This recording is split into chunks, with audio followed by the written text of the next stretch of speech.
उन्होंने एक पहले से एक परिवार में रिश्ता बनाने के बाद वहाँ से उन्होंने रिश्ता तोड़ दिया और दूसरी जगह उन्होंने रिश्ता बनाया, तो इसके लिए उन्हें 5 रुपये नगद दंड भी देना पड़ा था।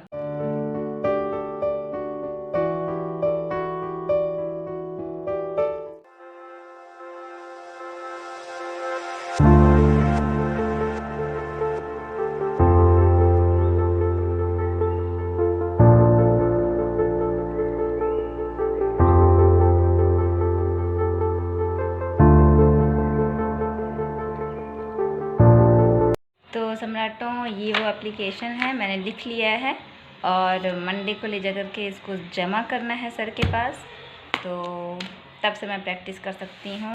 कैसे हैं आप सब? आशा होगा अच्छे होंगे। हम आ गए एक नए ब्लॉग के साथ और आज है रमज़ान, तो आज है परी की छुट्टी और परी घर पर है और बहुत मस्ती कर रही है दिन भर, क्योंकि वैसे रहता है तो सुबह 8 बजे से 12 बजे तक स्कूल में रहती है, पढ़ाई होती रहती है, बट आज वो घर पे है तो सारा दिन केवल खेलना। बड़ी मुश्किल से बैठाया था मैंने और सारे होमवर्क करवाए हैं और कुछ पढ़ाया है। जो भी भाई बहन मुस्लिम कम्युनिटी से हैं उनको आज के दिन की बहुत बहुत मुबारक हो। तो सम्राटो, ये आ गई परी और परी की आज छुट्टी है। क्या परी, आज क्या छुट्टी तुम्हारी? आज रमज़ान है। तुमको नहीं पता? सर ने नहीं बताया? हाँ, बताया था। तो क्या क्या किया तुमने, बताओ दिन भर? पढ़ाई किया। आज मैंने खेला कूदा, आइसक्रीम खाई और पढ़ाई की। और कल फिर? कल तो जाना है स्कूल। कल स्कूल जाना है? हाँ। कल पर स्कूल जाएगी। यहाँ सम्राटों शाम का वक्त, तो सम्राटों अभी शाम का वक्त है और हम अभी चलते हैं एक जगह पे। पहले भी हम जा चुके हैं पर वहाँ पर वो लोग नहीं मिले थे, तो आज चलते हैं, देखते हैं कोई मिलता है या नहीं। तो चलते हैं। मीटर लगा हुआ है, बस 1 घंटे, दिन में 1 घंटे लाइट और रात में 1 घंटा बस। तो सम्राटों हम आ गए हैं इस जगह पे और हमें मिल गई हैं वो जिनसे हमें मिलना था। एक और दिन हम आए थे तब आप नहीं थी, तो हम आए हैं। फ्री हो ना? अभी हम एक बुक दें तो पढ़ोगी उसको? दें? चलो ठीक है, हम लेके आएंगे। जब प्रिया नाम है इनका, 12th का एग्ज़ाम हो गया है और हम जो है इनको एक बुक ला करके देंगे ताकि ये महापुरुषों के बारे में और त्योहारों के बारे में जान सकें। अभी हम दूसरे काम के लिए आए हैं, वो कर लेते हैं। तो ये कैलेंडर हम प्रिया को दे रहे हैं और ये प्रबुद्ध भारत कैलेंडर है जिसमें सभी महापुरुषों के बारे में, हमारे बहुजन महापुरुषों के बारे में बताया गया है। तो ये हमारे कम्युनिटी के पास जाएगा तो इससे उनकी जानकारी और बढ़ेगी। तो मैं बहुत दिनों से सोच रही थी कि ये कैलेंडर यहाँ पे देने के लिए, तो मुझे मिल नहीं रही थी, बाकी आज मिल गई तो मैंने दे दिया है। अब इनको बुक भी देनी है, वो हम नेक्स्ट बार आएंगे तो इनको देंगे बुक। यहाँ पे जो है देखिए ज्योतिबा फूले, ये जो ज्योतिबा फूले हैं इन्होंने ही महिलाओं को सबसे पहले पढ़ाने के लिए उनके लिए स्कूल खोला। इन्होंने अपने पत्नी को पढ़ाया, सावित्रीबाई फूले, और फिर और महिलाओं के लिए स्कूल उन्होंने खोला था। विधवाओं के लिए इन्होंने अनाथ आश्रम खोला था। यहाँ पे देखिए बाबा साहेब के बारे में जानकारी दी गई है। तो ऐसे हर डेट वाइज जो भी चीज़ें हैं वो इसमें दी गई हैं और भी दूसरे महीनों में भी दी गई है। तो आप इसको देखिए, पढ़िए, जानकारी लगी लीजिए। हम किताब ला करके आपको देंगे, ठीक है? तो सम्राटों हम आ गए हैं घर और जिनको कैलेंडर देना था मैंने कैलेंडर दे दिया है और अब उनके पास बहुत सी जानकारियाँ होंगी। उनको पुस्तक भी देनी है, तो अगली बार जाएंगे तो हम उनको पुस्तक भी देंगे ताकि हमारे समाज की जो लड़कियां हैं वो जागरूक रहें, जानती रहें त्योहारों के बारे में भी और अपने अधिकार के बारे में भी। तो धीरे धीरे करके मैं उनको सारी बुक्स दूँगी ताकि वो पढ़ें और जानती रहें। तो अभी मैं घर आई हूँ, अभी घर पे भी कुछ थोड़ा सा काम है और चलते हैं, देखते हैं परी क्या कर रही हैं। तो कंटिन्यू बने रहिए। तो सम्राटों अभी रात का वक्त, सब लोग खाना खा के सो गए हैं, परी भी सो गई है। तो जो महान क्रांतिकारी होते हैं हम उनके बारे में बात करते हैं और महिलाओं की भी बात करते हैं और उन खास महिलाओं में सबसे पहली आती हैं माता रमाबाई, जो कि बाबा साहेब की पत्नी थी और उनके जीवन संघर्ष सिर्फ बाबा साहेब के साथ ही नहीं था, उनका जीवन संघर्ष शुरू से ही था। जब से वो बाल्यावस्था में थी तब से था। माता रमाबाई के बारे में हमने ज़्यादातर जो है बाबा साहेब से जब कनेक्ट हुई तब उस हिसाब से हम लोगों ने जाना है कि वो बाबा साहेब की पत्नी थी, तो हम इस तरह से उनको जानते हैं। और जो उनके शादी के पहले की जो उनके जीवन थी उसके बारे में बहुत कम लोग जानते हैं, क्या था कैसे था। तो आज जो है माता रमाबाई के बारे में पढ़ते हैं। उनकी एक ख़ास पुस्तक है पूज्य माता रमाबाई अम्बेडकर।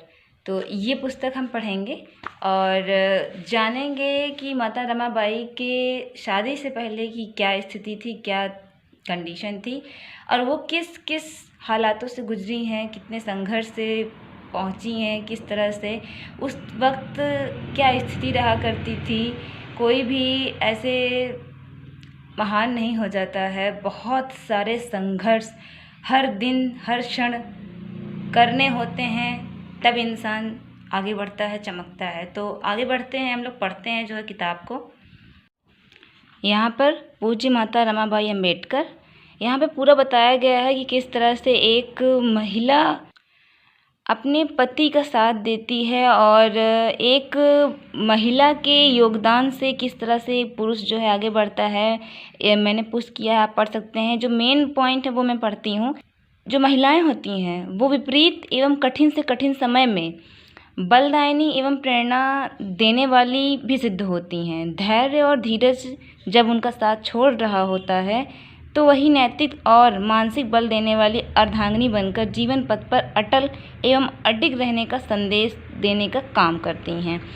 बाबा साहेब अम्बेडकर का जीवन उज्जवल करने वाली, उनके कष्टदायी दिनों में सहारा देने वाली, उन्हें पग पग पर प्रोत्साहित करने वाली व उनकी दिनचर्या के सुख दुख में तन्मयता से सदा सहयोगी रहने वाली उनकी धर्मपत्नी रमाबाई ही थीं। रमाबाई अम्बेडकर ने मरते दम तक अपना सारा जीवन हमारे मुक्तिदाता बाबा साहेब अम्बेडकर के जीवन पथ में पड़े कटक और कंकड़ बुआरने में समर्पित कर दिया। यह महान महिला अबला तो कदापि नहीं थी, हाँ, शक्ति और बल प्रदान करने वाली महान नारी अवश्य थी। रमाबाई जी के बाबा साहेब से विवाह के पूर्व की जो भी उनकी जीवन है उसके बारे में हम बताते हैं। रमाबाई का विवाह से पूर्व का नाम रामीबाई था। उनके पिता भिखु धुत्रे धाबोल के समीप वड़द गांव के रहने वाले थे। माता रमाबाई जो थी वो 3 बहनें और 1 भाई थे। बड़ी बहन थी गौराबाई, उनका पहले ही ब्याह हो गया था। फिर रामीबाई थी यानी कि रमाबाई, और फिर मीराबाई और छोटा भाई शंकर। तो ये 4 भाई बहन थे। बचपन में ही जब रमाबाई छोटी थी तभी उनकी माँ का देहांत हो जाता है। तब बच्चे बहुत छोटे थे और सारा जो जिम्मा था घर का वो पिता के ऊपर आ जाता है। उनके पिता जो है एक कुली का काम करते थे, यानी कि समुद्र से जो बाजार तक मछलियों की टोकरियाँ ढोने का काम करते थे।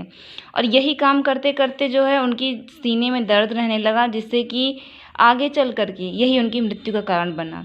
जब भिक्खु धूतरे यानी कि रमाबाई के पिताजी का परिनिर्वाण हो गया तो सारे बच्चे बेसहारा हो गए। फिर उसके बाद उनके चाचा और मामा ने उनको सहारा दिया। यहाँ बात हो रही है बाबा साहेब के परिवार के बारे में कि जो बाबा साहेब के पिता थे सूबेदार राम जी, वो जो है भीवा यानी कि बाबा साहेब के लिए ऐसी पत्नी चाहते थे जो कि खूब सुंदर और सुशील हो। यह उनकी इच्छा थी और वे इसी प्रकार की लड़की की खोज में रहते थे। उन्होंने रमाबाई से पहले कई लड़कियां बाबा साहेब के लिए देख चुके थे। उनके माता पिता से संबंध बनाने की चर्चा भी कर चुके थे, परंतु जब उनकी दृष्टि रमाबाई पर पड़ी तो उन्हें पसंद कर लिया।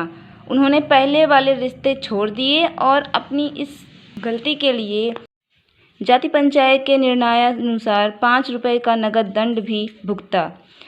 रामजी सूबेदार ने दंड स्वीकार किया, किंतु रमाबाई को बहू के रूप में अपने घर लाने का निर्णय नहीं छोड़ा, क्योंकि वो जो है एक दृढ़ संकल्पित व्यक्ति थे। इसलिए उन्होंने यह विचार नहीं बदला। उन्होंने पहले से एक घर परिवार में रिश्ता बनाने के बाद वहाँ से उन्होंने रिश्ता तोड़ दिया और दूसरी जगह उन्होंने रिश्ता बनाया, तो इसके लिए उन्हें 5 रुपये नगद दंड भी देना पड़ा था। तो उन्होंने ये दंड दे करके रमाबाई को बाबा साहेब के लिए चुना और उन्हें उनकी धर्मपत्नी बनाया। शादी जहाँ पर हुई वो विवाह स्थल किस तरह का था वो यहाँ पे बताया जा रहा है। विवाह स्थल के तौर पर भायखला मुंबई का उपनगरीय स्टेशन का मछली बाजार निश्चित हुआ। वहाँ के खुले छप्पर में एक कोने में लड़की वाले और दूसरे कोने में लड़के वाले एकत्रित हुए। छप्पर के नीचे बहती गंदी नाली की में बदबूदार पानी बह रहा था। चबूतरे का उपयोग बेंच के रूप में किया गया। बाजार के पूरे स्थान का उपयोग विवाह स्थल के रूप में किया गया। विवाह कार्य आनंद, उत्साह और हर्षोल्लास के साथ संपन्न हुआ था। विवाह में भाग लेने आए सभी लोग बहुत प्रसन्न थे। सुबह मछुआरों के आने से पहले, यानी मछली बाजार भरने से पहले ही विवाह संस्कार की सारी औपचारिकताएं पूर्ण कर ली गईं और दिन निकलने से पहले सारी अतिथिगण अपने अपने घर लौट गए। तो इस तरह से शादी हुई बाबा साहेब। यहाँ आप सोच सकते हैं कि किस तरह की स्थिति थी कि एक बाज़ार में शादी हो रही है और उस शादी में जो है वहाँ पर बाज़ार लगने से पहले, यानी कि सुबह बाज़ार शुरू होने से पहले ही वहाँ पर जो भी अनौपचारिक चीज़ें फैलाई गई थी उन्हें हटा दी गई ताकि जो बाज़ार है वो लग सके। तो ये एक आश्चर्य वाली बात है। ऐसी जगह पे बाबा साहेब और रमाबाई की शादी हुई थी। बाई का भी जीवन काफ़ी संघर्षमय लग रहा है क्योंकि बचपन में माँ गुजर गई, फिर पिता गुजर गए, फिर जिस तरह से उनका भरण पोषण हुआ, फिर आगे चल के वो इस वजह से वो शिक्षित भी नहीं हो पाई और फिर उनकी शादी बाबा साहेब के साथ हो जाती है। तो ये पुस्तक काफ़ी इंटरेस्टिंग है और काफ़ी अच्छी है, पतली सी है और इसको हम आगे पढ़ते रहेंगे और आपको बताते रहेंगे। हेलो दोस्तों, नमस्कार, प्रणाम, स्वागत है आप सभी का एक और नए वीडियो में। दोस्तों आज है 14 अप्रैल 2022 और दोस्तों आप सभी को बहुत लोगों को पता होगा कि आज के दिन क्या मतलब मनाया जाता है, किन की जन्मदिन है जो मनाया जाते हैं। यानी कि जो लोग नहीं जानते हैं उनको बताते हैं कि जो संविधान से आज हमारा पूरा भारत चल रहा है उनका आज जन्मदिन है। मराठों, आप ये चैनल देख रहे हो क्यूट कपल ब्लॉग्स। इनका एक ब्लॉग मैंने देखा है और वो ब्लॉग देखने के बाद इनके लाइफ का जो संघर्ष है वो मैंने देखा। मराठों देखिए, ये वो ब्लॉग है और ये ब्लॉग है अम्बेडकर जयंती के दिन का। आप देखो यहाँ नीचे 14 अप्रैल का ये ब्लॉग है और इन्होंने अम्बेडकर जयंती मनाई है। इनके पास सुविधाएं बहुत कम है लेकिन उन्होंने इतने अच्छे से जो है बाबा साहेब का जयंती मनाया है। इंसान के साथ बाबा साहेब की फ़ोटो लेना, देखना और वो जागरूक उसको होना और पूरे ब्लॉग में बाबा साहेब की महानता को बताना, ये बहुत